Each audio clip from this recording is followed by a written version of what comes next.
the pressure is getting very, very hot at the top of the field.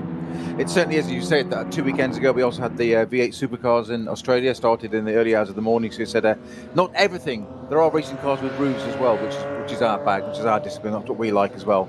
But the pit lane first round 2 weekends ago wasn't used. Everything's in this new temporary paddock. Some of that is still being used for the majority of the cars this weekend, but the SP9 cars or the GT3 cars, as you've said, or GT3 spec cars, they are using the pit lane again. And I've got to say, 2 weeks ago, Bruce, it didn't look wrong, them going into the paddock. It didn't bother me one bit. But just seeing now that the cars are back in the pit lane, what we're so used to, that atmosphere, it just suddenly seems natural seeing racing cars up on air jacks, sitting in the pit lane, ready to go out to action. It just seems the right place in the natural environment for them. Well, you think how much thought has had to go into getting the social distancing required to go racing. To do that in a championship that has, say, 25 cars is one thing, but with 150 plus, so massive kudos. But having worked at a lot of Creventic races over the years where the drivers don't refuel in the pit lane, they go down to a refueling point, possibly in the paddock. It depends if you're at Dubai or Zandvoort or whatever. It doesn't matter. It's just how you do it. And intelligent thought, driving into the pit lane, going through Garage 1, going around a loop to find your awning in the paddock, and performing all right there. Obviously, we've got more cars this time than we did these races. Has the entry been as strong as it is this weekend at the top end?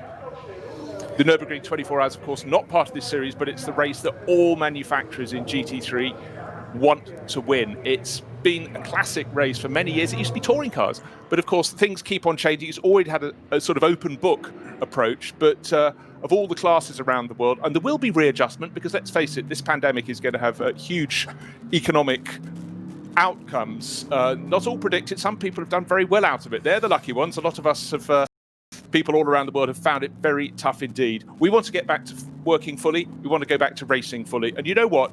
I think the racing at the moment is a massive fillip for everyone, just to prove that life is getting back on track.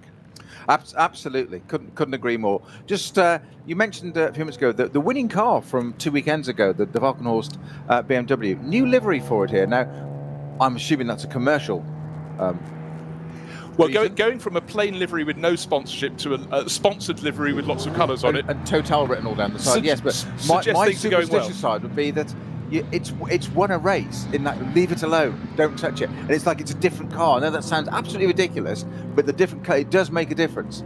And that's just a bit of sort of psychology in my head of we've parked that car. It's exactly the same. But what we haven't really discussed is the fact that the team that was first to finish, the Hout Racing team, on its racing debut, largely you can blink or squint and you might think it's still Black Falcon Motorsport. Black Falcon still exists, but they're running cars lower down the order. They're more than likely, in fact, I think we bet your house on it, Peter, will be back next year at the very top level. But Hubert Hout has been with Black Falcon forever and a day. He's put his name on the team, and they very nearly had the sort of fairy tale win on their debut. This time, the best place of the HRT cars is in third place. Maro Engel, that name's familiar. He was the driver in that car that coulda, shoulda, didn't win. And alongside them on the second row, the second of the Hout Racing team cars. There is a third one, actually, Hout Racing time. How can they not be blown away? And I particularly love it when you get drivers from the Antipodes and from the States who wouldn't ordinarily get a chance to race here and come across a play. And one thing John Hindhoff said when we were commentating on the digital NLS, he said looking at the sort of Twitter feed, watching on YouTube or wherever, a lot of people go, I had no idea this was a real circuit. They thought the Nordschleife was a fantasy circuit. And let's face it, if you're thinking, let's go big, let's go bold, let's go crazy, this is the circuit you design. And the fact it's been here since the 1920s and you know, young people who probably weren't even motor racing fans but drifted into racing games. Can't really call them games anymore, but no, you know what I mean. No. I think it is phenomenal, and I think the fact that people can save up their pennies, their cents, their yen, whatever, come over and drive a road car around here. That is another twist that most circuits don't provide. When I said that, Peter rolled his eyes because it's not just a normal piece of tarmac. It would never happen. It'd just be thrown out of court, laughed at, whatever. 170 plus corners, 14 plus mile lap through the Eifel Mountains.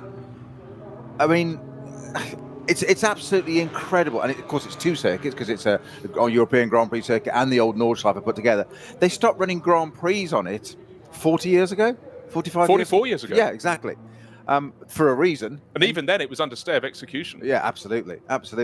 But they still drove, and they still drove Group C cars around there and things like this. And there's this 24-hour event, and it's absolutely extraordinary. Just think about the 24-hour thing we said there a few moments ago about the logistics and whatever, and the mindset, not just of the